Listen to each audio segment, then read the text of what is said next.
Hello friends, મારું નામ છે અમિત શુક્લા અને વર્તમાનમાં એક ટોપિક ચર્ચામાં હતો. ચર્ચામાં શું હતું? બોયકોટ માલદીવ. અચ્છા, તો ચર્ચા ક્યાંથી શરૂઆત થઈ? તો તમે દેખી શકો, મોદી સાહેબ લક્ષદ્વીપ ગયા હતા. તમે કદાચ વિડીયોઝ બી દેખ્યા હતા. તો મોદી સાહેબનો આ ફોટો ખૂબ જ ચર્ચિત બન્યો હતો. લક્ષદ્વીપનો આ એક બીચ છે જેની ચર્ચા બી ખૂબ બની. સાથે સાથે જ્યારે મોદી સાહેબ લક્ષદ્વીપ ગયા તો ભારતમાં એક મેસેજ ગયો કે ભાઈ એક્સપ્લોર ઇન્ડિયા. તો ચર્ચા એ બની કે ભાઈ મોદી સાહેબ જ્યારે લક્ષદ્વીપની મુલાકાત લીધી ત્યારબાદ એક સ્ટેટમેન્ટ આવ્યું. સ્ટેટમેન્ટ શું આવ્યું? ધ મૂવ ઇઝ એક માલદીવના મંત્રી છે જેમનું નામ છે જાહિદ રમીજ. તો એમનું સ્ટેટમેન્ટ શું આવ્યું? The move is great, however the idea of competing with us is ડિલ્યુઝનલ.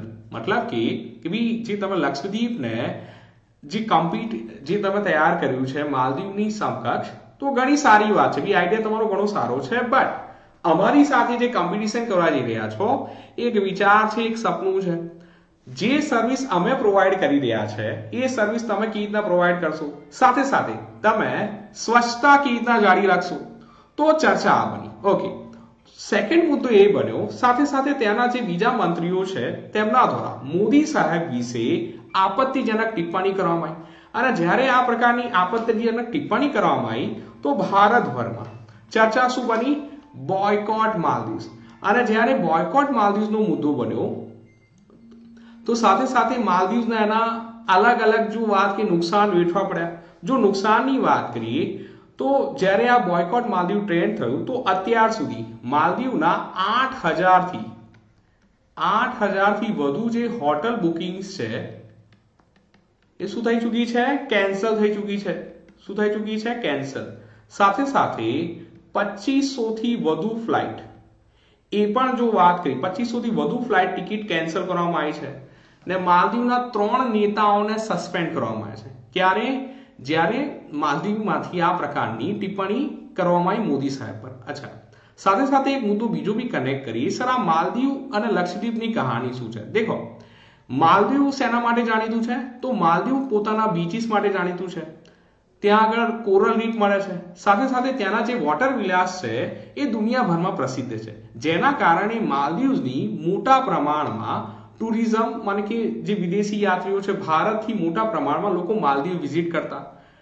તો એ જ સંદર્ભમાં ભારતમાં બી જે લક્ષદ્વીપ છે એને પણ એ જ તર્જ પર ડેવલપ કરવામાં આવ્યું પ્રફુલ્લ પટેલ સાહેબની આગેવાનીમાં. તો ત્યારબાદ જ્યારે લક્ષદ્વીપને મોદી સાહેબ દ્વારા પ્રમોટ કરવા મોદી સાહેબ ત્યાં ગયા તો બી માલદીવને ચિંતા થઈ ગઈ. રાઈટ? બી કહાની એ જ બની કે બી જો લક્ષદ્વીપમાં લોકો જોવા લાગશે કે અમારો મુદ્દો શું બનશે. તો ધેટ્સ વાય અહીં આગળ જે ભારત છે, ભારતનું જે લક્ષદ્વીપ છે એને ક્રિટિસાઇઝ કરવાનો મુદ્દો બન્યો. બટ અહીં આગળ ખુદના પગ પર કુહારી માર લીધી. કોને? માલદીવે. તો આ भी એક મુદ્દો દેખી શકો. સાથે સાથે જો માલદીવની અલગ અલગ કહાની પર ચર્ચા કરીએ તો માલદીવના પ્રેસિડેન્ટ છે એમની જે વેબસાઇટ છે એને બી હેક કરી લેવામાં આવી.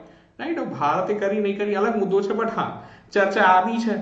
સાથે સાથે ટ્વિટર પર મોટા પ્રમાણમાં ભારતના સેલિબ્રિટીઝ, ભારતની અલગ અલગ વેબસાઇટ છે જે માલદીવના સંદર્ભમાં જે ટુરિંગ કરે છે એમને બી જે ફ્લાઇટ ટિકિટ કેન્સલ કરી છે. તો વર્તમાનમાં પૂરા ભારતમાં એક મુદ્દો ચર્ચામાં શું છે? ચર્ચામાં તો બોયકોટ માલદીવ. તમારા શું પ્રતિસાદ છે એ તમે કમેન્ટમાં લખી શકો છો. તો મળીશું નેક્સ્ટ વિડીયો સાથે. ત્યાં સુધી વાંચો ત્યારે કરો મોજ.